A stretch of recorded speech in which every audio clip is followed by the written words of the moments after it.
ये जो चित्त है यही बंधन और मोक्ष का कारण। तो चित्त को भगवान में लगाओ, जहां मन वहां हम।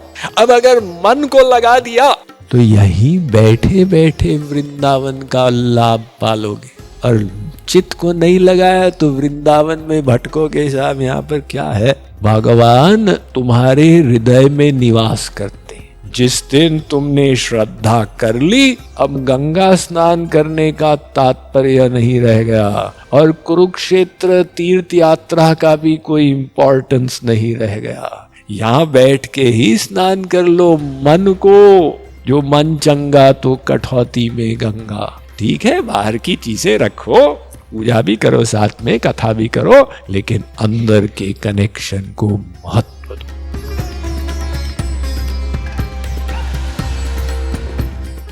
गर्ग मुनि हमारे भारतीय इतिहास के प्रतिष्ठित भक्ति आचार्यों में एक है। वे वृष्णि वंश के कुल गुरु थे, इसलिए वे वसुदेव जी को कंस के कारागृह में मिले मथुरा में। वसुदेव जी ने कहा कि मेरे बेटे का नामकरण कर दो, वो ब्रज में है। तो बिना किसी को बताए वे पहुंचे वहां पर नंद बाबा के पास, और नंद बाबा को कहा कि आपके बेटे को हम नाम देंगे। नंद बाबा ने कहा आप तो वृष्णि वंश के पुरोहित हैं, अगर आप नाम देंगे लोगों को पता चलेगा तो हो सकता है किसी को संदेह हो जाए, आइए यहां गौशाला में बैठ के करते हैं। वहां पर यशोदा और रोहिणी अपने अपने पुत्रों को लाई।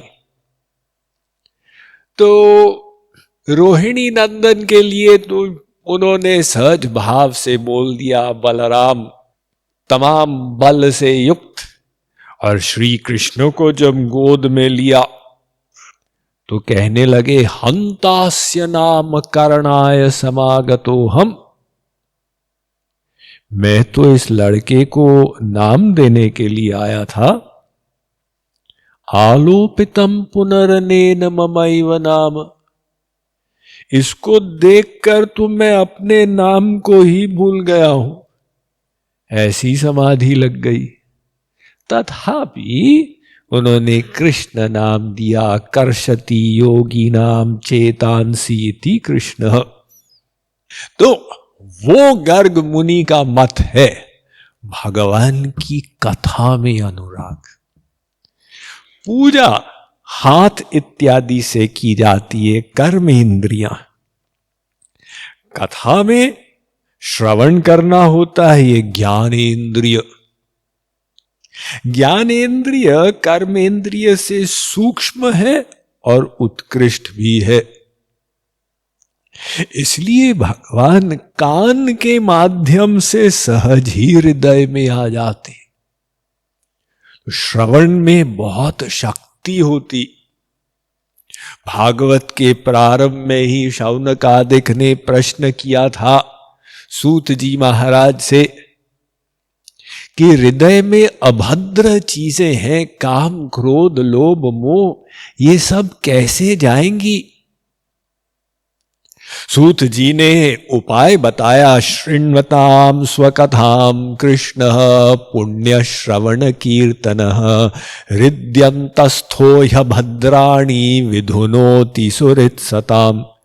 एक संत के श्रीमुख से भगवान के नाम रूप लीला गुण धाम आदि का श्रवण करो तो कथा रसपान से अभद्र अमंगलमय चीज वो सब धुल जाएगी, अंतःकरण की शुद्धि होगी।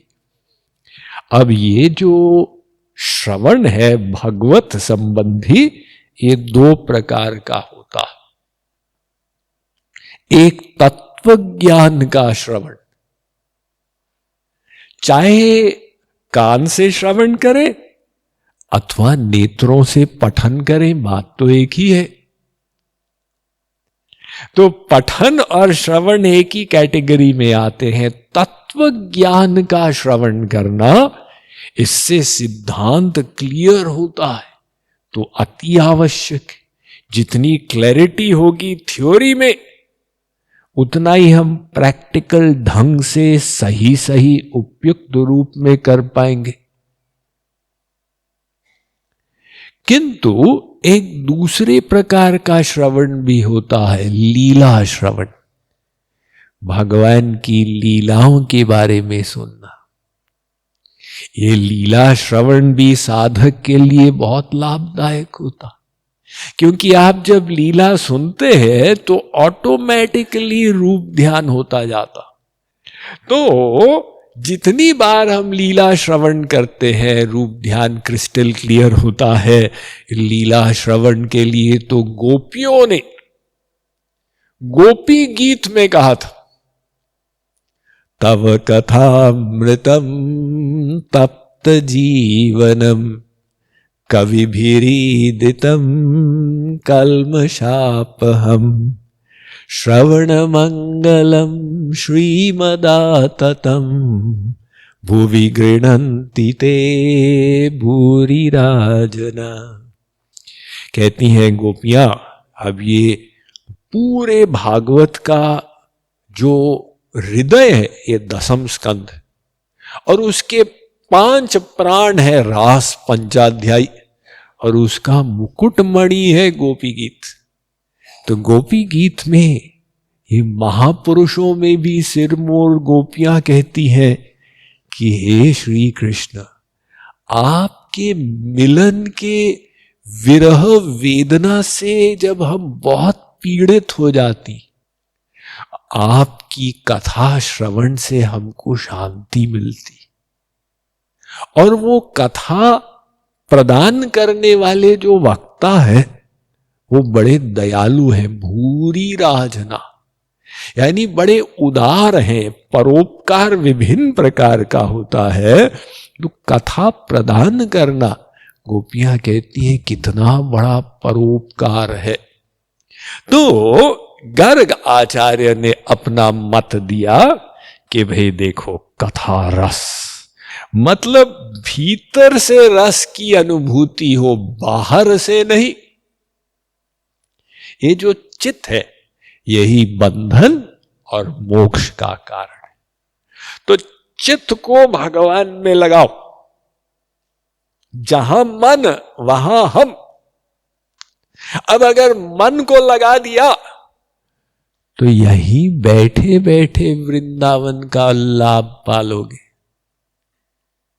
और चित्त को नहीं लगाया तो वृंदावन में भटकोगे। साहब यहां पर क्या है, भगवान तुम्हारे हृदय में निवास करते।